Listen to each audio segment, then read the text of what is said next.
bigla ang lamig sa umaga, matinding init sa hapon. Heat index posibleng umabot sa 40 degrees Celsius. Magandang araw Pilipinas, ito ang Pilipinas Weather ngayon.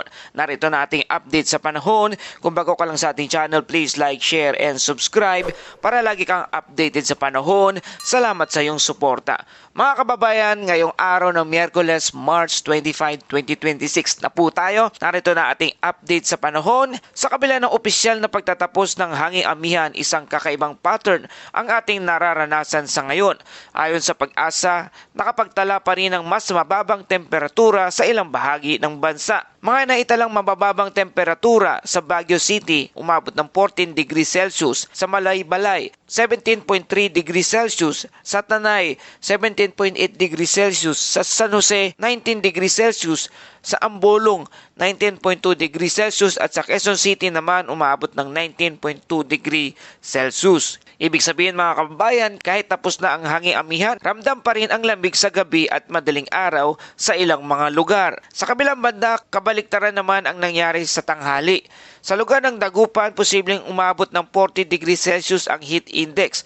Babala, ang ganitong init ay maaring magdulot ng heat exhaustion, dehydration at heat stroke kung magtatagal sa exposure sa init. Ito ang tinatawag nating init na delikado. Hindi lang basta mainit, mapanganib pa sa kalusugan. Mga kababayan, narito ang paliwanag. May natitirang lamig ng amihan sa umaga, pero sa tanghali nangingibabaw naman ang easterlies, kaya nagkakaroon ng malaking agwat ng temperatura. Ito ang tinatawag nating transition phase kung saan malamig pa ang gabi pero sobrang init na sa tanghali. Inasahan na hanggang sa Biyernes, malamig pa ang umaga at pagdating naman ng weekend, tuluyan na itong iinit. Kaya itong malino na sinyalis na papasok na tayo sa peak ng dry season. Mas mataas pa ang heat index sa mga susunod na linggo. Kaya patuloy tayo nagpapaalala, uminom ng maraming tubig buong araw at iwasan ang matinding sikat ng araw mula alas 10 ng umaga hanggang alas 4 ng hapon. Magsuot ng preskong damit at magdala ng payong o sombrero bilang panangga sa init at bantayan ang mga bata at matatanda laban sa heat stroke. At dumako na tayo sa lagay ng panahon. Sa kasalukuyan, ang buong bansa ay nakakaranas ng epekto ng easterlies o mainit at mahalumigbig na hangin mula sa silangan. Ayon sa Pag-asa, ito ang nagdadala ng maulap na kalangitan at pag-ulan lalo na sa silangang bahagi ng ating bansa. Sa mga lugar na makakaranas ng malalakas na pag-ulan sa lugar ng Bicol Region, Quezon, Marinduque, Romblon, Oriental Mindoro, Northern Samar at Eastern Samar, makakaranas ng cloudy skies na may kalat-kalat na pag-ulan at thunderstorm. Posibleng moderate hanggang minsan ay malakas na pag-ulan. Posibleng makakaranas ng possible flash flood at landslide lalo na sa ilang kabundukang lugar. Ito ang mga lugar na direktang tinatamaan ng moisture mula sa Pacific kaya mas aktibo ang pag-ulan. Sa lugar ng Metro Manila at sa ibang bahagi ng ating bansa, ang lagay ng panahon ay partly cloudy hanggang cloudy skies na may isolated rain shower o thunderstorm. Posible pa rin ang pagbaha at pagguho ng lupa kapag lumalakas ang thunderstorm. Mainit sa tanghali pero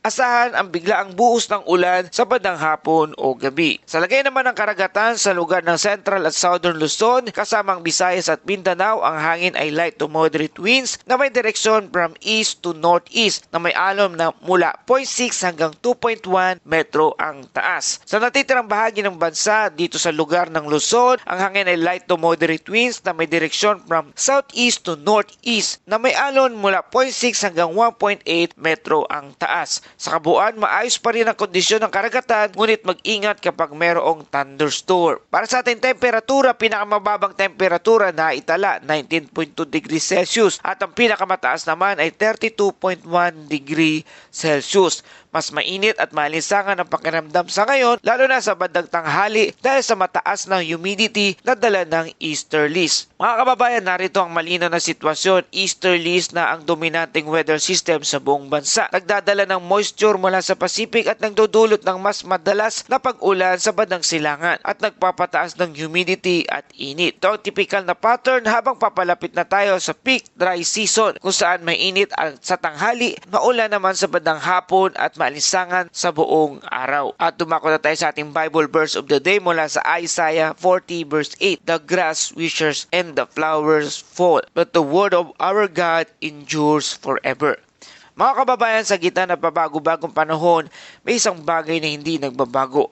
Ang salita ng Diyos, sa ulan man o init, siya ang ating matibay na sandigan. At para sa buod ng ating balita, easterlies ang nakakaapekto sa buong bansa at malalakas na ulan sa lugar ng Bicol at Eastern Visayas. Posible ang pagbaha at landslide, mainit at malinsangan sa karamihan ng lugar. Bigla ang thunderstorm asahan sa bandang hapon o gabi sa ilang bahagi ng ating bansa.